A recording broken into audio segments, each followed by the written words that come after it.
Welcome to the Vantage HR Influencers Podcast. This podcast is sponsored by Vantage Circle, the simple and AI-powered rewards and recognition platform for employee engagement. Moonlighting. It is a very open secret in the corporate world today, and has been recently in the news too, with many top organizations raising concerns about it, and some have even terminated their employees who engaged in this practice. Hi everyone, I'm Sushmita, your host, and I'd like to welcome you to the Vantage HR Influencers Podcast today. In this episode, we'll be joined by Atma Godara to discuss the challenges around moonlighting. We'll answer some of the questions, some of the tough questions that have been raised by different employers, and about the future of work. So let's begin. Welcome to the show, Atma. Thank you very much, Sushmita. Happy to be here, and thanks for having me. Yes, thank you for sparing your time for this podcast today. Yes, by the introduction, I'm sure you know that we will be discussing about moonlighting today. A lot has been spoken about the topic in different podcasts, webinars. We recently had, last week only, we had a webinar on moonlighting. So a lot have been discussed already. But still, there are so many tough questions that employers have been raising about this topic that it's never enough to discuss, something which is so much of in trend nowadays. So let's begin. And before that, Atma, would like to know a brief about yourself and your corporate background. Absolutely. And as you said, this is one of the hot topics these days. And yes, we have been seeing for the last few months, everybody is talking about moonlighting. So to start with, Mita, as you mentioned, my name is Atma Godara and my pronouns are he, him, and his. I work with Netflix currently as the manager of human resources. I am an HR business partner and a compensation role here. And prior to Netflix, I have worked with startups. I have worked with in conglomerates also. And I have worked across industries and have had an experience in the space of HR technology, digital transformation, HR analytics, HR business partnering, talent management.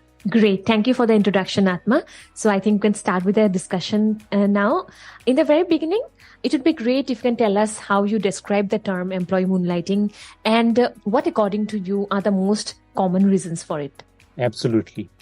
See, when we talk about moonlighting, the definition per se is whenever a person or an individual is doing something apart from his or her or their primary job.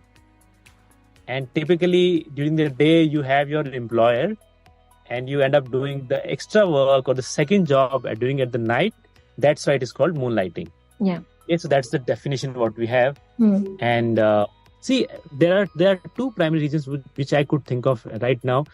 One is, of course, tapping the human potential. I mean, you talk about any job, you could talk about any profession per se. It is nearly... it is difficult, I would say, if not impossible, to tap the entire human potential, to what you call manage their curiosity and passion what they have work. So that is one thing. When people are at hunger, which is not satiated at work, they try to look for more work, of course, outside their working hours. And second is, of course, when we talk about, and this is one of the hot topic in the tech sector, what we have seen, and their primary, we could see across the board that, and it's especially in the West Coast, what I have heard from some of my friends is people are paid at a certain level.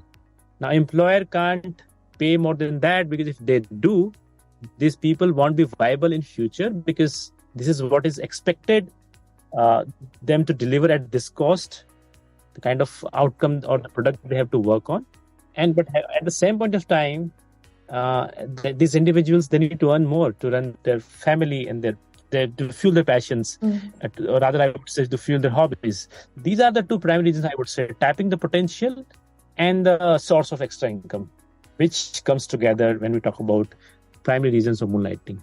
Right. So is it easy to identify moonlighters like in any organization? If people don't talk about it, if they don't use the laptops on official laptops or other, technologies from the office, then how can we identify moonlighters? See, I have a little different take on this. I would say why would you have your focus as an employer on identifying a moonlighter? Rather, why don't you empower your employees or your talent in a way, or give them that sort of what you call empowerment, that when they come at the work, they are the owner of their work, what they're supposed to deliver. So the focus should be on the outcome as an employer, as a manager, as a leader, what one person demands from the team, rather than what are they doing outside their working hours or outside, over the weekends or maybe on their personal devices.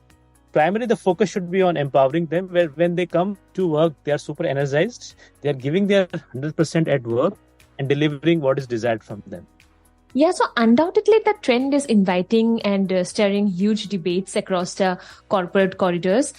We can hear different perspectives from different leaders and managers, both online and offline. Some employers are seeing it constructively, but again, some are seeing the opposite and are completely against it.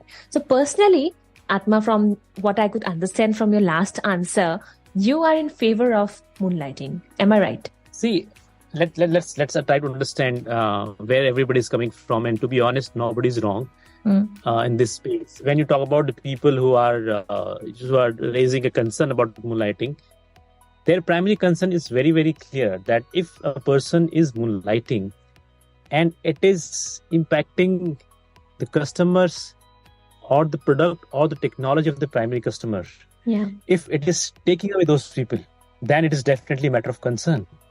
Or if the moonlighter is using the technology or the code, what he or she or they are writing for that employer on a particular piece, if they're using it's the same code, the same methodology, I would say, to moonlight, then it is definitely a matter of concern. Because what is happening here, technically you are taking away, or rather I would use a strong word here, you are stealing the intellectual property of the employer. So this becomes more of an ethical question. That's where, the employer, they are very well concerned about it. So as an employer, one has to ensure, how do I make sure that nothing of this sort is happening? Also as an employee, the employees are made to be aware of that, hey, while you are at moonlighting, it could be something totally different from what you do at work.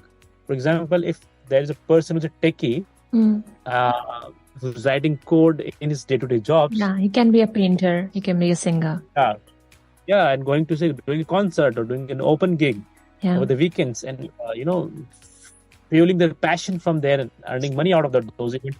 That should be definitely fine in my opinion. So these are the two different viewpoints which are opposite to each other, but both of them are right in their spaces. Yeah. So until unless it does not, affect your work in the office, you think it is quite ethical.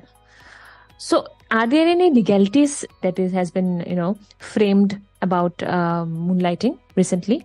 To the best of my knowledge, there is no federal law which governs moonlighting. Having said that, what is happening or has been happening for a while, it is there in the employment contract that while you're working with the employer A, the employer is mentioning in the employment contract, you won't be taking up anything where there might be a conflict of interest. Right. So some of the employers mention it, some of the employers do not mention it. But as an employee, if you are willing to do something, you're passionate about something, and you're not really clear about whether it might create a conflict or not, it is always advised to go and talk to your manager and try to understand that, hey, it's what I want to do. What do you think about it? Would it be hurting the company, say, any of the company intellectual property or the customers or the product or the code for that matter? It's always good to talk to the manager before getting into something which you think might be a case of conflict. Yeah. So do you think employers and HRs who know that they have employees who are moonlighting, do you think there need to be some special attention or care in the workplace? See, I think irrespective of a person is moonlighting or not, the focus, as I was mentioning previously also, should be on the culture, rather should be developed in a way where people are feeling more empowered. And what is culture basically? Culture is when you're doing something when nobody's even watching you. Yeah. So, having that kind of a culture in place where people are coming to workplace, they are delivering their 100%, they are the owner of their output, they are made accountable, and they are also being rewarded for the same. And even after that, people are going out and doing something out of their passion. Let them go and do it. I believe they would come back and they would be more energized, they would be more recharged, and they will be more productive at work. Having said that, of course, it can't be something which might arise a conflict of interest with the primary employer. So that has to be kept in mind for sure. Yeah, and having said that, no legalities have come up or is not going to come up very soon. Is it like you're moving forward with employee moonlighters in the future of work? See, future of work is shaping in a very, very different way, I would say, because what is happening historically, if we see over the last few years, or rather decades, earlier it used to be the employer which used to be, lay those terms and conditions. And with millennials, especially with Gen Z in the workplace, what is happening? People want to work on their own terms. They want to do multiple things. They want to do many things. I remember, and this is, I think, one of the very most common thing what we hear when we millennials have these conversations in office spaces that, hey, my father or my mother, they joined this job and they retired from the same space after 30 years or 40 years. And when we talk about the Gen Z or millennials for that matter, they want to do many things. And that's where, we have been hearing a lot about gig economy, which is happening for quite some time now. So somewhere what I think in this point of time, how do we marry these two is very important, that moonlighting and gig economy. These are two very different things, because what is happening in moonlighting is a primary employer. But when somebody is a gig worker, there's no primary employer. The person is doing different stints at different point of time. Great, Atma. So as we reach the last minutes of this episode, would love to know your final take on the topic. Absolutely. I think as an employer, if you're worried, it is better to state the clear terms and conditions in the employment contract, and what is acceptable, or rather what is permissible and what is not permissible when it comes to moonlighting. And as an employee, whenever you want to pursue something out of your passion, after your work hours, over the weekends, ensuring that doesn't affect your productivity at work, and you do not take away either any of the intellectual property from the office or from your employer or any of the customers or the product or the code.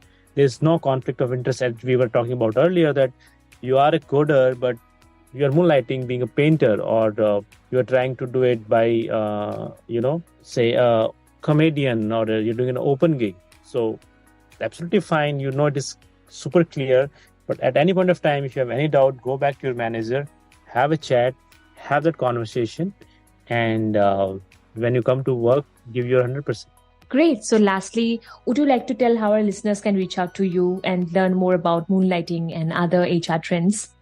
Absolutely, Susmita. I'm super approachable and super active on Twitter. My Twitter handle is @Godara AR, which is GODARA. I'm also approachable on LinkedIn. And of course, I'm real fast on Twitter, a bit slower on the LinkedIn DMs, because I have received, I take time to reply on those DMs. So yeah, Twitter first and then LinkedIn for sure. Okay. So the topic today that we have discussed, moonlighting, Atma, it has been splitting perspectives and generating challenging questions, which I'm sure that we have addressed at least a few of that in this very brief discussion today. Thank you for your time and for sharing your knowledge with our audience today, Atma. It was great talking to you. Thanks for joining the conversation. Thank you for having me, Sushmita. It was a great conversation, and have a great day and great week ahead. Thanks for listening to the Vantage HR Influencers Podcast. Please do subscribe to Vantage HR Influencers Podcast on Apple Podcast, Spotify, and our YouTube channel for new episodes.